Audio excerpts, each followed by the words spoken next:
These three gentlemen take mental well-being seriously, but are not serious. They'd rather swear and make irreverent jokes. Now that you know, the healing may commence.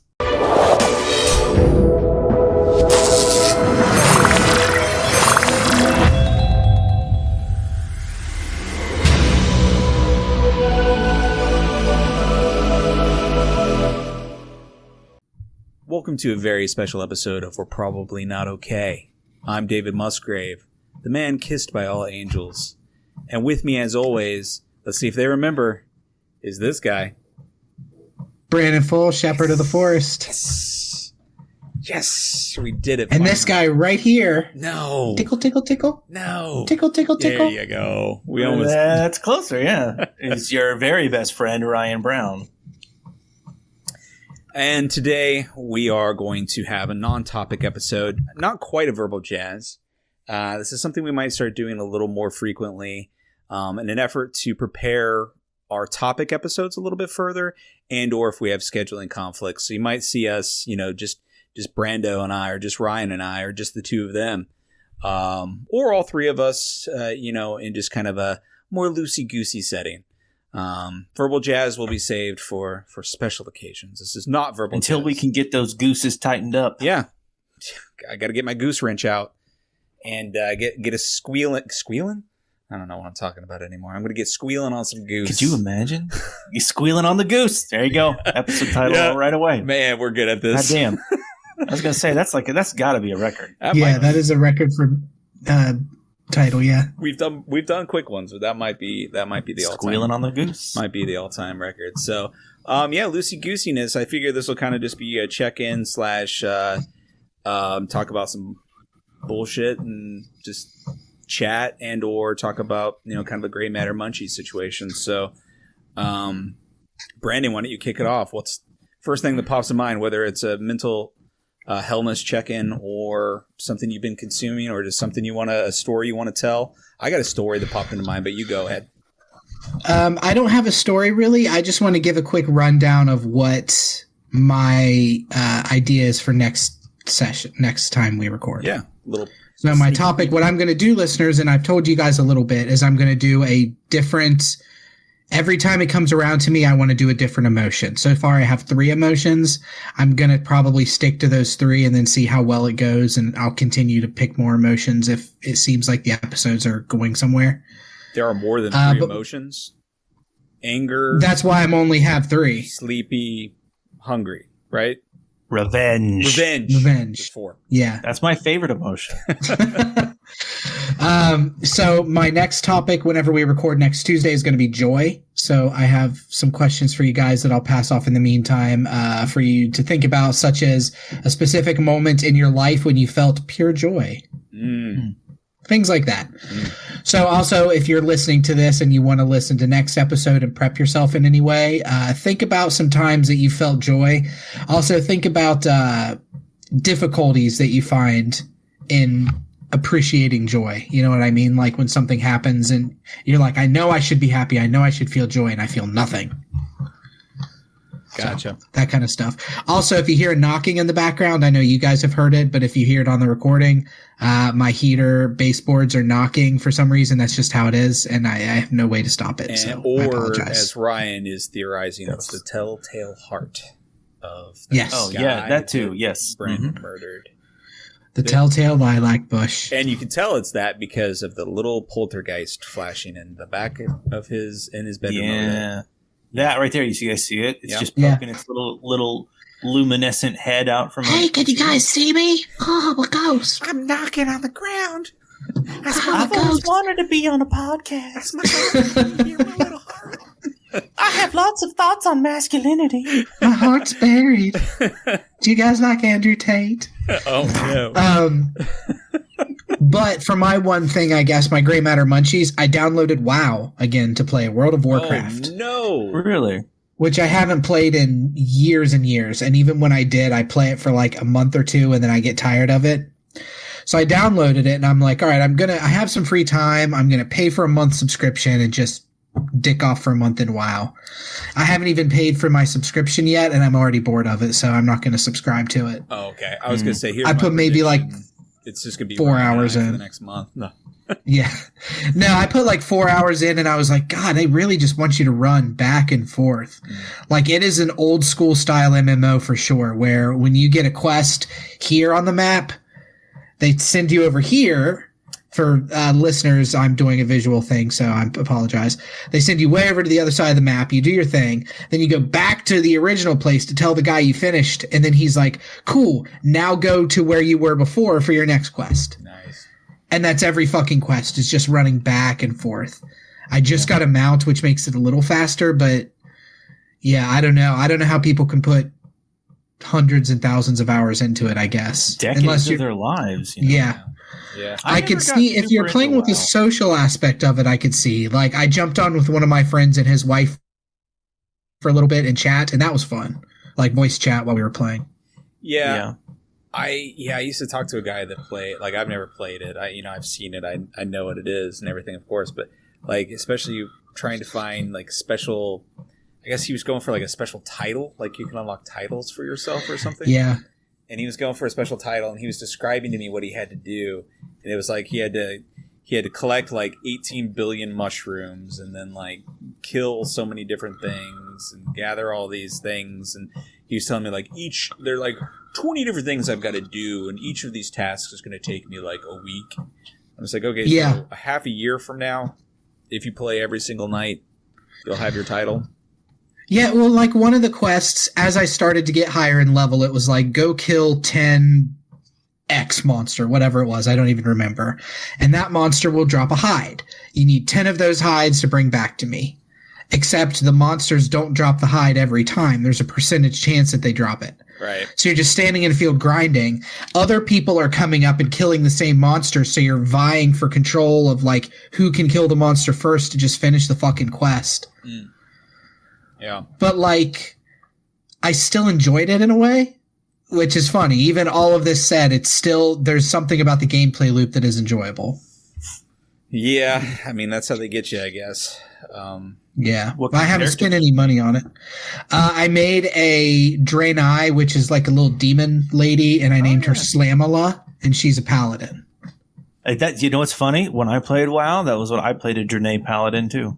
Really? Nice. Mm-hmm. Nice. I was pretty excited that the name Slamala wasn't taken. Slamala's pretty good. Yeah, she's a hammer, so. That's like something we would have named one of our Pokemon.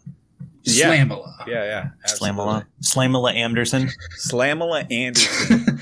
I was trying to figure out a way to work with that. Slamala Slamderson?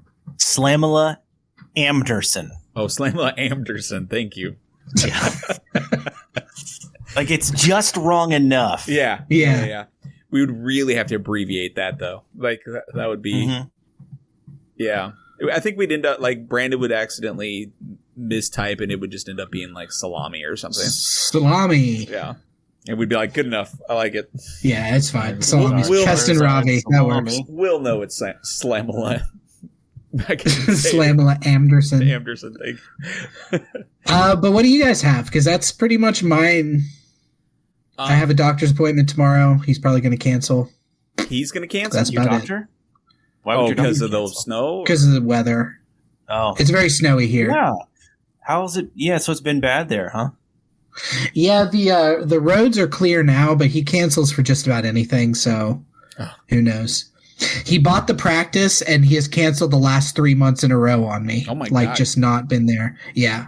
So I'm pretty annoyed, and I'd like to see him because I can't get my meds until I see him. Mm-hmm. So that just seems unethical and wrong. Shitty, yeah. Yeah. Well, if I don't see him, they will call in my meds, I assume. But I want to get things changed. I feel like they're not working as well as they could, and I'd like to get some stuff changed around. Gotcha. And I can't do that with a phone call. You kind of need to see your doctor. Yeah, that makes sense. Mm-hmm. Yeah, it sucks. Let's see. I had two stories. I forget.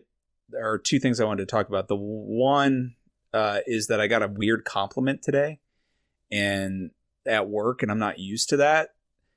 Like I like the people I work with, okay, but like I don't know. I don't really converse with a lot of them because we all work remote, so some of them I don't talk to a lot. And then there's some people that I'm like, this person probably doesn't like me, and not necessarily because they don't like me, but because, they don't really know me, or I've had weird work relationship like interactions with them before, and then that's it because we don't talk again. But this lady today, we had a meeting, and I talked during the meeting, but I didn't think I was talking that much. At the end of the meeting, she messages me and she's like, "You should be a press secretary. You have an unflappable presence about you, and I really love it." And I was like, okay. So, I know Ryan has mentioned this before, like you get a compliment, your brain like can't accept it. And so I'm started thinking like, what's the deeper meaning behind this? Like, what is she really trying to say? Is this some kind of underhanded joke or something? I bet she thinks I'd be a terrible press secretary. Yeah. She probably thinks I'd be the worst one ever.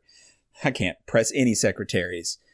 And then I had to do a draft for an email that was going to be sent out by our manager. Yeah, basically I had to write an email for my manager to send, which is stupid, but whatever. So I wrote it and sent it to like the group that was in the meeting and the manager, of course. And she replies back and she's like, "You were such an excellent communicator. I'm so glad we have you on our team to be able to do this kind of stuff. You did that so quickly and so well." And then another guy that was in that meeting that I kind of have a similar relationship with was like, "Seriously, David, I agree. That was awesome. Great work." And then another person wrote back and was like, "Yeah, man, thanks. Keep it up." And then my manager after that was like, "Yeah, this is perfect. Thanks. That's great." But like the manager, I get like, that's okay, because he needed to tell me that it was good for him to use. But why did I get the compliment from her? And then her and two other people like reply back with like really nice things to say. So I started being like, this is some kind of grand scheme hoax that they have against me. Because some elaborate hoax to make you feel good about yourself. Yeah. That'll teach him. Yeah. or maybe they're only, this is one that I do anytime I get a compliment from anybody. They must feel bad for me. Right. Almost something like that. Like, so they're obviously just saying that so I don't kill myself or something. Yeah. Is this pat on the back a pity pat? Yeah. But I told this to Kira, and she said, it sounds more like either they got some feedback in like a one-on-one from our manager or something, or they all had like New Year's resolutions to be nicer and more like complimentative of other individuals, which could be. I mean, that could be. Yeah. That could be. But or it could just be that you did a good job, man. Or it could just be you did a good job. Like, maybe you did an exceptional job. That's not it, though, right? I don't know. Maybe. You should have replied back and been like, "Geez, guys, get off my nuts." Yeah. And then sent like one of the gifts where you're like... Yeah. You're right. Hey, I got a question for you guys. What is the nicest thing anyone's ever said to you? That I should be a press secretary and that I have an unflappable presence about me.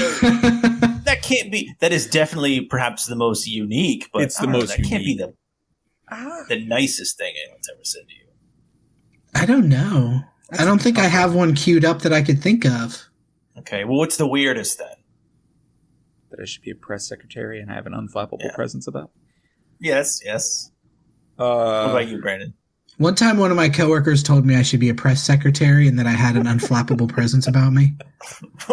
One time you posed to someone else's coworker and told him that he had an unpressed. Brandon. I knew it. Damn you. That's a good question. I don't know, man. Do you have one queued up in your brain, Ryan? Because I have no idea. The weirdest thing anyone ever said to me that was a compliment and intended as a compliment was they said to me, "You are like, what if Wolverine went to college?" Huh. So, strong and smart. Yeah, because I was like, "What do you mean?"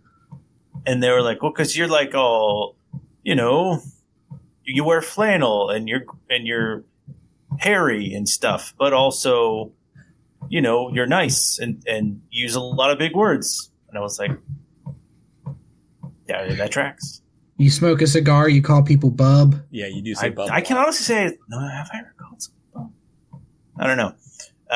The nicest thing anyone ever said to me was that they felt like they were a better person for having been my friend. Oh, okay. Damn.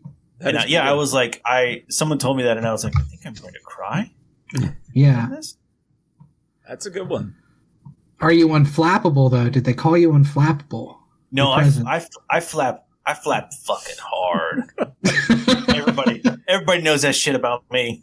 I get flapped. I get flapped. Shit goes wrong, and I'm like, I think we need to flip a table.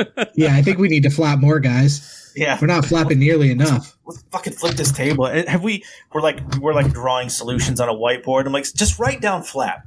Just write it down. You don't got to do it. Just write it down. Ryan's got a to-do list on his fridge. It just says flap.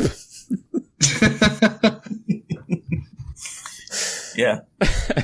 One of the count is flapping. One of the nicest things I can think of, actually, and I can't remember the exact wording, but you shared with us, Ryan, and I hope that this is okay to put on the podcast.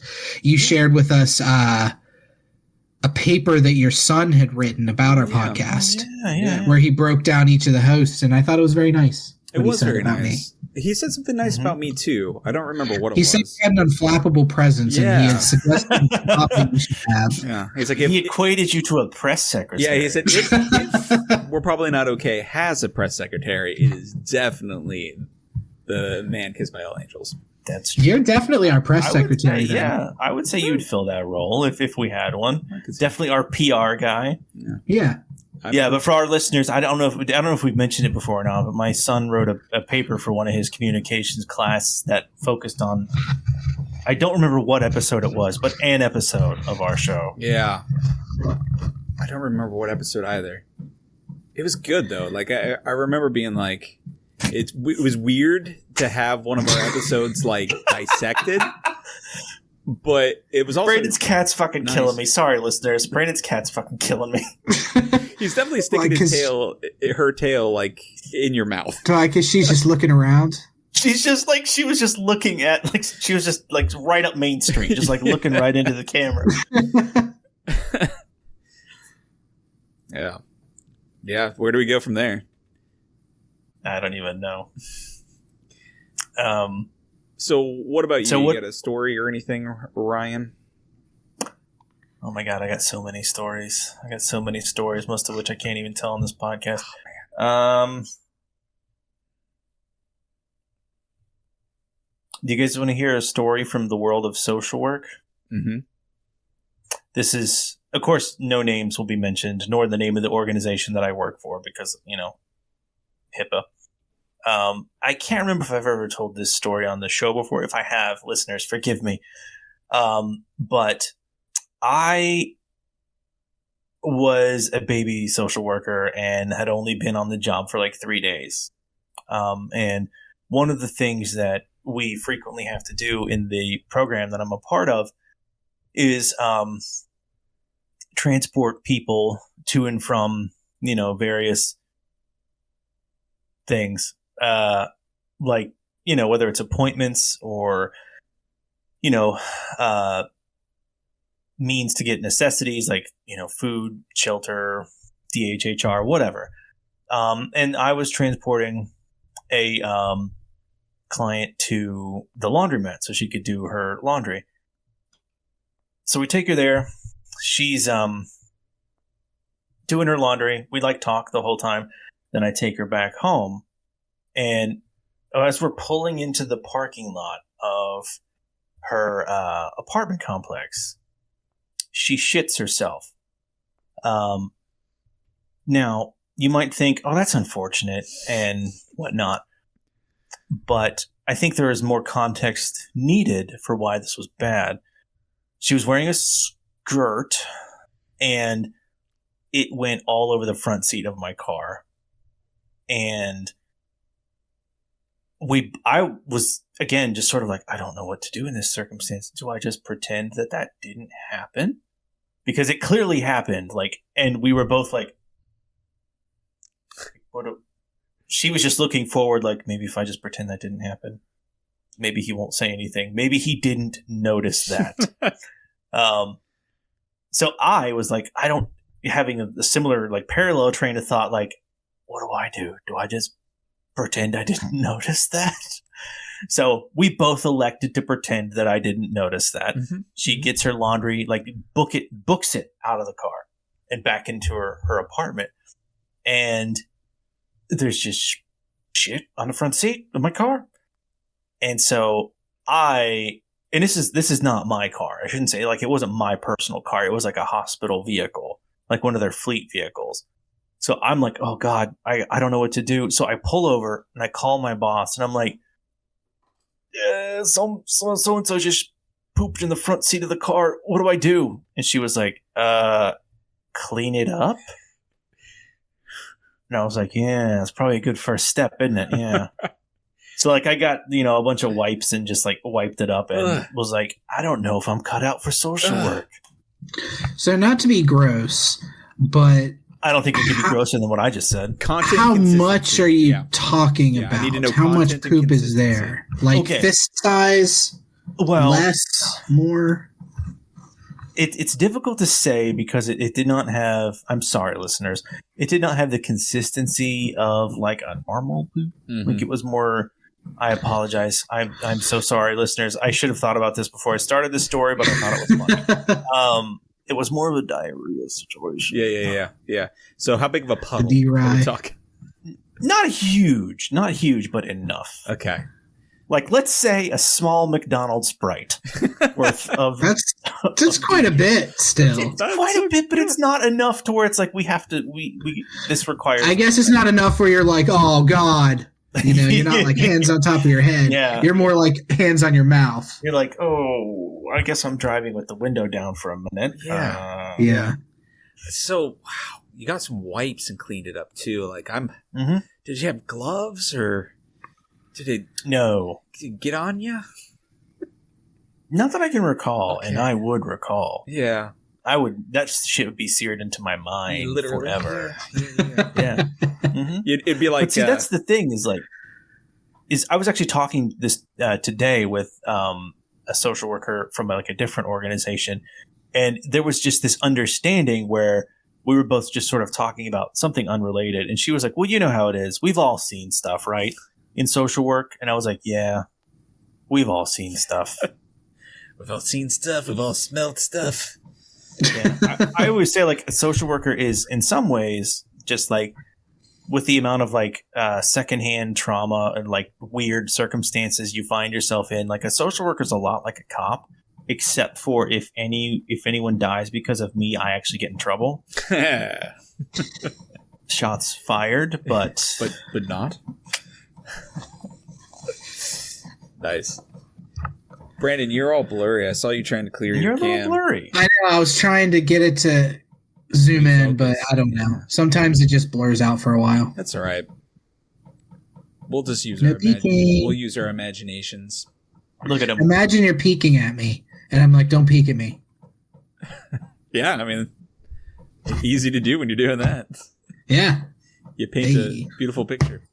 Well, you know, that's the kind of story you get on these kind of episodes, which I'm going to throw out a name for and call... No, I got nothing. I was going to say Fireside Chats, and then I was going to say Lapside Chats, but... I don't hate Fireside Chats. Okay.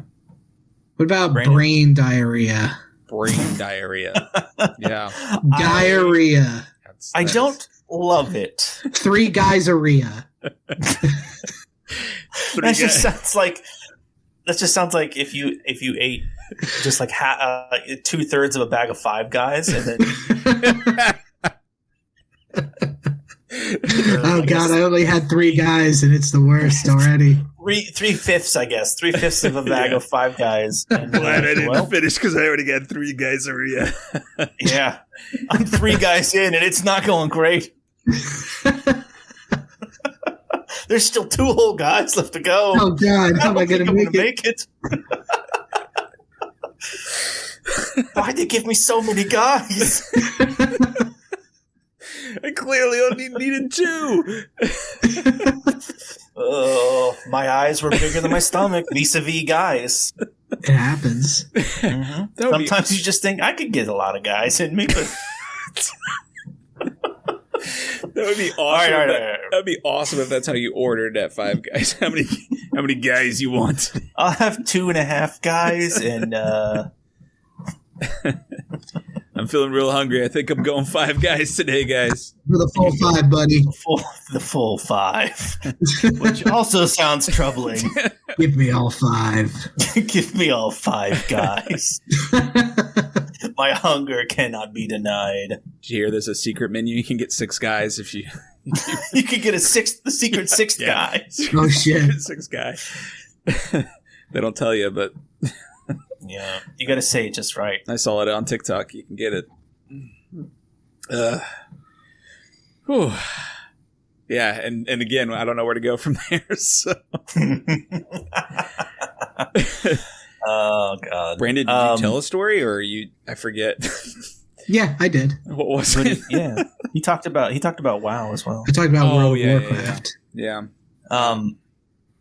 So did you play World of Warcraft back in the day, Brandon? Not back in the day. I played it maybe 10 years ago, 8 years ago, something like that, for a few months. I got really into it for a few months before I just burned out on it. My ex-wife was super into World of Warcraft, like way into it. And in an attempt to connect with her, I tried to play it, and it's like fine. I don't have any real complaints about it. It just didn't grab me, like, it grabs it. I mean, it like gets its hooks in some people. You know what I mean? I can see how. I mean, you're constantly searching to get numbers to go up. That's the whole basis of it, is make numbers go up on your armor, your damage, everything. Just, new armor that makes me look slightly cooler, and my number went from a +2 to a +3 after 14 hours. Yeah.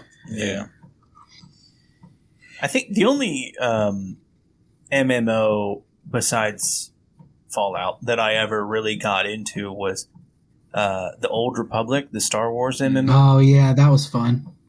It was a lot of fun. And I'm sure it's probably, like, technically, I'm sure it's probably exactly the same as World of Warcraft, just Star Wars flavored. And that was probably enough. That was enough for me. I tried Old Republic, which is the new-ish Star Wars MMO, the one that's been around for like 8 or 9 years. Mm-hmm. It's basically WoW, that was what I played with Star Wars. Yeah, I never played Star Wars Galaxies, Galaxies is the one I'm thinking of that I played. That's really Old Republic. Good. Galaxies, I would play a Twilight dancer and just hang out in the major cities and dance, and people would give me credits. I would just slash dance, and people would tip me. I mean, that's wasn't good work if you can get it right. Yeah, it's a living, I would say. Mm-hmm. Nice. I don't think I ever played any MMOs. I can't really think that I ever did. Most I've played is Elder Scrolls Online. That's what I put most of my time into when I've played. Yeah. I have like 3,900 hours in Fallout 76. Damn. Yeah. Well, no, it's not something to be proud of. I thought about that. I don't know. Nobody has almost 40 has that many hours in a game because they're doing okay. Are there is it cross-platform? No, that's unfortunate. I looked at it. Yeah, because it would be really fun if you guys came and like hung out in my. Because honest to God, I basically use it as like Animal Crossing, but occasionally there's monsters. Yeah. Well, that's why we got to play No Man's Sky. Brandon gave me cute little animals, and I need to get back in, and he did. He gave me, and one of them is really, really tiny, and he flies around, and he looks like a little like anteater, and it's awesome. He kind of reminds me of an elephant version of Mr. Mixius Pitalik. Yeah. Ooh, I like what I'm hearing. Yeah, I love that. I did play City of Heroes for a hot minute. Did you guys ever play that? Oh, it was like the superhero MMO, like before there was like a branded, because now there's a Marvel one, there's a DC one, but this was like its own thing. You could like make your own moves and stuff, like design, like it was really and it was pretty detailed for like back then, as I recall. It was. I just listened to a podcast going over the history of City of Heroes. I'll just give a shout out, I guess, since this is a side episode. It's called Watch Out for Fireballs is the podcast, and they review old games. And they did like a 3 hour review on City of Heroes. Dang. So it was really interesting. Just like from beginning of. They still make content for City of Heroes? Oh yeah, it is free to play now. It's free to play. Wild. And they release the code to fans, and now fans release like stuff for it. Oh, That's wild. Yeah, so it's still playable. I thought about trying it. That's what led me down the WoW rabbit hole, is I was going to get into City of Heroes, and then I listened to a movie review on the WoW movie from a different podcast and was like, I'll try WoW again. Did you ever see the WoW movie? No. I saw it, but I remember exactly nothing about it. same. The review I heard, they were like, I mean, it's fun. If you like the WoW lore, you're not going to like it as much because it goes against the lore. But if you're just there to see a fun movie, then that's what it is. Basically, their review. But I played City of Heroes for a while, and then they introduced a mechanic called negative experience. Have you ever heard of this? Or experienced this ever? Nope. Basically, like anytime you died, you got negative experience points that you had to burn through before you could gain experience points again. Oh, wow. And I was like, well, that fucking sucks. Yeah, no thanks. And that turned me off the entire game. Yeah. Basically just made it not fun to play. Yeah. Mm-hmm. Yeah. Oh, you like this game? Not anymore. Well, fuck you specifically. Yeah. Fuck you for liking our game. Now, what did we play back in the day? We used to play, I was trying to think. What was that tank game we played? Oh, hell yeah. What was that game called? God, what was that game? It was something tanks, wasn't it? It was on the, it was on N64. Was it World of Tanks? No, World of Tanks is like a modern tank game. Hold on. Okay. I'm definitely. It was an N64 tank game? Yeah. Yeah, it was like a... It was like a capture the flag type of game, but you each played as like a different tank. I have to be very careful. I don't know. To try to get my browser up here so I don't... Yeah, whatever. You guys know we're doing this on Discord. You can see my call thing for a second. N64 games. I was looking back at like... Do you remember the Spider-Man N64 game? Yeah, that game was awesome. And The game was wild. You go back and look at it, and it's like... We were these abstract shapes that we interpreted as Spider-Man were just like, wow, these graphics are blowing my fucking mind. I believe there was a Spider-Man Atari game. Oh, sorry, go ahead, David. Oh, you're good. I believe it was called Battle Tanks Global Assault. Could have been. I think this is it. But I still, to this day, and I may have even said this on this podcast in a different... Yeah, this is definitely it. I may have said this on one of our episodes of this podcast before, but I remember we were up till 3 a.m. in the morning playing it, and probably all hopped up on Jones Soda, and you won, or no, you hadn't won yet, but you had to like capture the other people's queens and then take them back to your base, and you got all of the other 3 players' queens, and you said, frisky biscuits, I've got all 3 queens, and still to this day. I did say that. To this day. To this day, every once I remember in a that very while, clearly. If I do something particularly good, in my head, I hear Ryan Brown say, frisky biscuits, I've got all 3 queens. Listen, I've got to say weird stuff or I'll die. Well, where does the frisky biscuits come from? I have no fucking clue, man. From staying up till 3 a.m. and being hopped up on Jones Soda and playing and staring at a frisky screen biscuits like for hours. That's exactly what it was. Yeah. It was me and you and at least one Schwindeman. I'm pretty sure. I believe it was Jordan. I believe it was you, me, and Jordan. The preferable Schwindeman. It may have been both of them actually though, because there's 4 players, so it may have been both Schwindemans versus us. Yeah. You know, it was a good N64 game. That was Bomberman. Bomberman 64 kicked ass. That was a really good one. Yeah, that game was like really.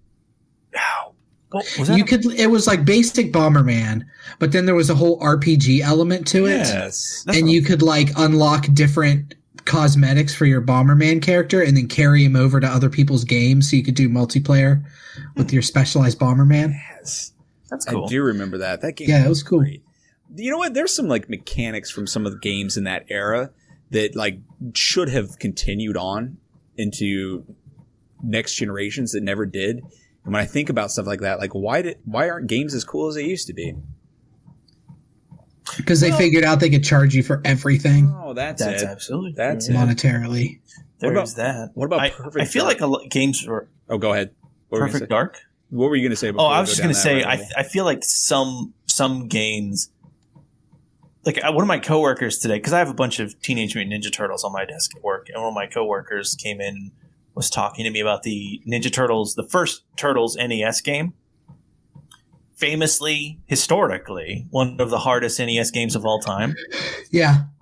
And I was thinking about it, and I was like, man, it's crazy that they gave that game to kids, and we're like, you can do this. This is what you can do. You can do this. You know? I feel like games are not as difficult. And I'm not necessarily even saying that's bad. But I am saying, like, they are definitely not as difficult as they were when we were young. Well, instead of replayability, they just made it really hard, so you had to, like, beat your head against the wall 5,000 times before you could even have a chance. You're talking about the underwater part, right? The swimming through the sewers. The bombs. Yeah. Yep. Just like Earthworm Jim 2, if you ever played the second one, there's an entire underwater level where you're in a glass submarine, and every time you hit the side of the wall, it cracks just a little bit, and you get 3 hits before it cracks and you die. Yeah. Plus, there's an air bar, so you have to move through this maze without touching the walls, but also connect to like these little pipes that'll give you air. So you have to maneuver the submarine to connect. Yeah. Yeah, it was awful. I remember That's that. stressful. Now, at least in the Mario water levels, you did suffocating. That's true. Sonic, though, I know people talk about this a lot, but that, like, the noise it makes when did you play much Sonic? Were you much Sega players back in the day? I had a Game Gear. I wasn't a Sega player, but I have Sonic downloaded on my 3DS, so I've played 1 and 2 quite extensively now. So you know the noise it makes when you're about to drown and you need to get a bubble. That is one of the most and it speeds up, and then Sonic it's one of the most anxiety driving noises I've ever heard in my entire life. But obviously GoldenEye, we played a lot of GoldenEye back in the day on the N64, but do you remember Perfect Dark? I never played Perfect Dark, but I remember it. They got a sequel not too long ago, within the last 10 years, I think. Oh, I didn't. They did one maybe for GameCube or maybe for original Xbox. Yeah, actually that does sound familiar. Well, it was an awesome shooter, just like GoldenEye, and I think it probably was better in hindsight. And it had this. It was by the same people, wasn't it? I'm not sure. I'll see if I can find the developer real quick. Maybe. Actually, that makes sense now that I think about it. But it had... Yeah, it was Rare. Rare created it. Did Rare do GoldenEye? Yeah. I don't know. Did they? No, they did part of it. Yeah, I don't think they... Yeah, they did. They did it. Hang on. I'm going to look that shit up. Yeah, look that shit up, man. But you know what I heard? They're doing go ahead. Sorry. I was just going to say, one of the things I always remember is that it had like a gun that like could look through the entire map and like had like heat signatures of all of the different players. And so you could like shoot them anywhere in the map. Really? Yeah. That sounds ridiculous. Yeah, it was pretty OP, but that game was awesome. Like the Golden Gun. Yeah, pretty much. They've tried to make so many different sequels to GoldenEye, and none of them are ever any good. No, I just don't think they can capture that feeling at that time. It's a feeling they would have to capture, because if you go back and try to play GoldenEye now, I'm speaking from my experience only, it is fucking hard to play GoldenEye now. Like only having one stick to move in a 3D space with is weird. Yeah. When now we use the 2 sticks to move and the 1 to look, you know? Well, it's like going back and playing like Resident Evil 2 and using the tank controls. Like back in the day, I wouldn't have thought twice about it. I loved that game. But now, like, trying to use tank controls, you're like, ugh. You know what I saw they're making a remaster re-release of in the next gen that I'm super excited about? I don't know if you guys ever played this on the N64. Turok the Dinosaur Hunter. Oh, yeah. Yeah, absolutely. Oh, really? Yeah. I played Turok at your house, Brandon. Yeah, Turok was great. Yeah. There were so many cheat codes you could put in. You could put it into, like, black and white mode where everything was hand-drawn. Yep. It was, like, all pixels with no color, so it looked like you were running through the Take On Me music video. Yeah. It was pretty cool. Yeah, that was an era. Those were vibes, man. Yeah. And I will say, Friday night at like 3 a.m. Exactly. I remember I recently went back and saw some like footage of somebody playing Turok, and it looks like ass. It is awful. But dude, we would play the hell out of that, and it was the best thing ever. Yeah. Little trip down memory lane on the N64. Mm-hmm. I would continue, but I will talk about that for 3 more hours. So we'll save that for the next loosey goosey. What do we call it? Greasing the goose, squeaking on goose. What do we call it? I don't remember. I like greasing the goose though. That's good. It's in the first like minute of the episode. Yeah, I'll be able to find it really easily. Tightening the goose. It was because the goose was loose. Squeaking the goose. The goose tightening the goose. We were loosey goosey, so we had to do something to that goose. I was trying to say like tighten the goose, but then I said squeaking the goose. I think is what it was. Squeaking the goose. Squeaking the goose. So. Sounds like something Pauly Shore would have said. Squeaking the goose. Squeaking the goose. It sounds like the PG version of Gleaming the Cube. Yeah. Squeaking the goose. Yes. Squeaking the goose. Fantastic. So that's how you'll know, listeners, in the future, if one of us does an intro and we say, and now it's time to squeak the goose, you'll know it's one of those episodes. Yeah. It's going to be one of those episodes. Yeah. It is. Well, are you guys doing okay? Like, you guys want to talk about our brains and stuff? Yeah. I'm always willing to talk about our brains. Mine's bad. I'll go first. Mine's boring. I'm good. I'm in a weird place where I'm ready to I feel kind of restless again, where it's really weird because this time I have a really good job and I get random compliments apparently now too. That's a new thing. Mm-hmm. But I'm ready to like move on from it, and that feels weird. Yeah, because you'd think I'd want to like, I'm secure finally and I would want to like lean into that, but I'm really kind of ready to move towards some of my goals. I won't talk about again now, but I've talked about it on the podcast plenty of times, and it feels like well past time to be further along than I am. So I'm getting a little anxious on that. So I'm feeling a little anxious there, and trying to find the motivation to do everything I have to do in a day, and then be able to do that too is getting a little frustrating. So I'm looking forward to being able to kind of focus myself on some of those goals. That's about it though, as far as that's concerned. Everything else is just the post-holiday, trying to get back into the real world and the swing of things, and that's always a weird feeling to be in this time of year. But what about you, Brandon? I'll kick it over to you next. I've been okay. Just like you said, post-holidays has been a little bit weird. My Christmas, it just didn't feel like Christmas. It was good seeing my parents. It was good seeing my siblings that I got to see. It just hasn't felt like the holidays. Now they're over. So I've got a year to hopefully enjoy Christmas at 41 as opposed to my Christmas at 40, which was not that great. Mm-hmm. I've been looking for a job still. That sucks. Jobs pay bullshit. Like, you look for jobs and it's like, here's this thing. You work 40 hours a week. You don't get any benefits. It's just a long list of shit. You don't get $12 an hour. You know what I mean? And we get to treat you like garbage. Yeah. And it's just like, I can't live off that. Yeah. I just cannot get a job for $12 an hour, even at 40 hours a week, and live off of that. Yeah. No, you definitely So I'm continuing to try to find something, which sucks. So my brain hasn't been in the best place because of that, but I'm still chugging along. Mm-hmm. Still greasing the goose. You know what I mean? Yeah. Oh, do I? Oh, hell yeah, I know. Hell yeah, dog. We got to get that goose grease. What about you, Ryan? You said your brain's going bad? No, my brain is just bad all the time. I mean, it's not. It's been bad since day one. Like, I came out and they were like, "Ugh, should we put this guy back, or should we let him bake a little bit longer? See if it fixes his brain." Nah, he'll be fine. Just leave him out. Just leave him out. I'm sure it won't cause him problems the rest of his life. Nah, it's just usual stuff. Like, work is awful,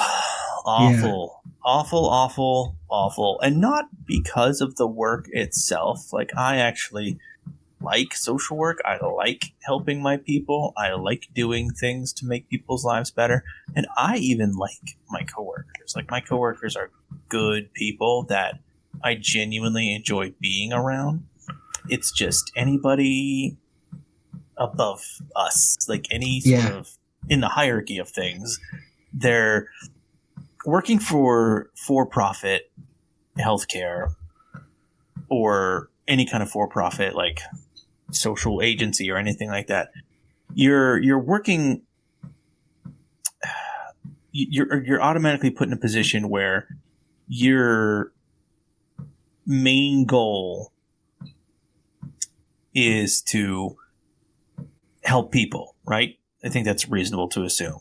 Yeah. The main goal of the people above you is to make money. So if one of those two things, if those two things become cross purposes, guess which one's going to go? And that becomes very frustrating when you're somebody who cares about people. But that's been my frequent frustration past several months. And that and just watching people that I work with get treated very poorly and humiliated by management. Without going into too much detail, we've talked about it a little bit, I think, and absolutely unreal. Like I've had to go to HR about certain things that have happened, just personnel wise. It's absolutely awful. So that's been frustrating, and due to the holidays, like everything else, I haven't been able to be on any kind of schedule, as far as working out and doing anything for myself, really. So it's not been great. It's not been great, but I am not dead yet, so I guess here we are. Are you ready to talk about joy next week? Yeah. About how joyful you are? Hell yeah. Yeah. That's a good segue. I do feel like that will be not to talk about stuff I'm going to talk about next week, but I do feel like that's interesting because I think we all have experienced joy, like pure unfiltered joy at certain points in our lives. And then I think we've experienced its absence too, which isn't to say like there's a difference, right? There's a difference between being like baseline and then having like the absence of joy, not sorrow, which would be like the opposite of joy. But like you mentioned earlier, Brandon, like when you feel I should feel joy here, but I do not. Right. And that absence is jarring, frankly. You know what I mean? And can lead to like all kinds of different like troubling thought processes. So I think that there's a lot to dig up there. Yeah. I completely agree. Well, that might be. Oh, wait. I saw Nosferatu. Oh, okay. Well, let's talk about that because I've heard. I gotta fucking talk to you guys about this. Mixed reviews. I've heard that it is slow. Yeah. Very, very slow is what the consensus seems to be. So what are your thoughts? Okay, so I like Dracula stuff. Like I have always, maybe it's because of my love of Castlevania, I consider Dracula to be like one of the greatest like villains in all of fiction. And so I enjoy a good like Dracula story. Like I like when he shows up to fight things he shouldn't otherwise fight. That is fun and awesome to me. And he sort of occupies the same place as like Darth Vader or Hannibal Lecter, where it's like, this is like the cinema bad guy, and so like whenever I enjoy when Dracula shows up and stuff. And so when they were going to remake Nosferatu, which if you don't know, like it's basically the story, it's basically like Sam's Club Dracula. And I was like, oh, cool. That'll be fun. Like, that'll be very like, ooh, spooky and whatnot. And like the majority of them, like the whole movie is just beautifully shot, of course. and all the actors in it are spectacular actors. There were some choices that were like, you guys know, I think everybody knows, like, what Nosferatu looks like, right? Like, everybody knows what he looks like. You got the long fingernails, he's got like the pointy ears, he's got the fangs in the front like a rat, and he's got like the big bushy eyebrows and stuff like that. Okay, so in the movie, it's kind of a reveal, so I don't want to spoil anything. He does not look like that, like, at all. Like, the only thing he has is he's got vampire, and he's got long fingernails, and that's it. Okay. And it was a weird choice. But whatever. Sometimes Dracula's got a mustache. It's whatever. But there is definitely a... Okay. So, if you've been on the internet at all, you know, like, you see his dick at one point. Like, you see his dick. Like, hog just out. Just straight up, like, here it is. Have a look. And, which Does it have fangs? No, it doesn't. But... Yeah, but that's again whatever. I was not expecting it. It's just like all of a sudden, hog. Sure. Yeah. You know, surprise hog. Well, yeah. Anytime you're not expecting nudity and then there it is, you're like, oh, sure, okay. Like, even though I'm an adult man and sure. I've seen people naked, you know, times in my life, like when I am not expecting it, like if I was at Walmart and rounded an aisle and I was like, whoa, naked person. Yeah. I would still react because, like, oh, I was not expecting to see a dick there. Yeah. Yeah. Same thing. I was watching a Dracula movie, and then all of a sudden it's like, whoa, there's his dick. Okay. I guess I know what Dracula's dick looks like now, according to this filmmaker. Yeah. And that's whatever. People do weird stuff in movies. But there was a plot point in this movie that Nosferatu, Count Orlok, had like groomed this girl from childhood to be his bride. And oh god, I just want to spoil the movie because it made me so bad. And it's presented ultimately as this like a romantic thing. Oh, okay. So we're supposed to be okay with it. And well, yes and no, because like it's also very clearly presented using a lot of like the language and characteristics and like of like sexual assault. Like there is a lot of places where it's like clearly coded as she was assaulted.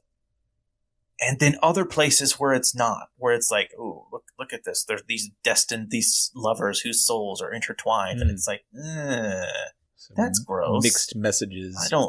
I don't like that. Yeah. And then the ending was extremely problematic, but I'll tell you guys about that off the air because I don't want to spoil it for our listeners who, if they do decide they want to see it. But, and then also there was just a lot of jump scares in it, which I don't really get behind. Yeah. No. Like, if you got to rely on jump scares to make your movie scary, I feel like you're not doing. That's the poor man's horror. Kind of. Because, like, think about, like, Jaws, for example, where there aren't jump scares, but it's scary because of what you don't see. I will actually disagree with that. I think there's at least one jump scare in Jaws because there is a moment where they're like at the side of the boat and all of a sudden Jaws just like kind of comes up and goes back down. But that's used effectively. Exactly what I was going to say. Exactly what I was going to say. You know, and that's I think because I mean, yeah, there is places for jump scares in movies, but like if you have to use it more than once, I feel in a movie can't rely on it. You know, yeah, agreed. Unless you're doing it as a bit, like Justin McElroy does. But yeah, I don't know. It was a very weird experience, and this literally happened when the movie ended and the credits rolled. People in the theater like started laughing just because of the way it ended. Oh wow! And I was like, oh, that's not what you want. That's not what you want in your spooky Dracula movie. That's not what you want. Oh man, now I need to go see this.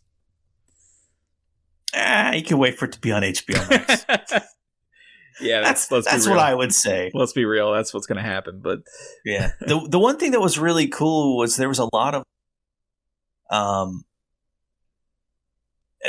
because a portion of the movie takes place in like a small like Romanian village, and you see a little bit of like actual like cultural vampire practices, like how people, you know, when people of that era thought somebody was a vampire, like shit they did. You know what I mean? And that was kind of neat. Like I could have watched like a whole ass documentary just about that shit. Yeah, for sure.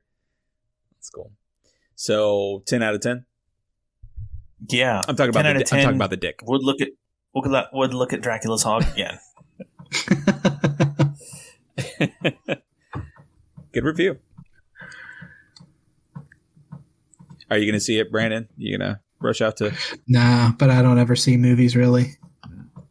I don't watch nothing. I feel like there have been some movies that I still want you to see that we've talked about. You probably haven't.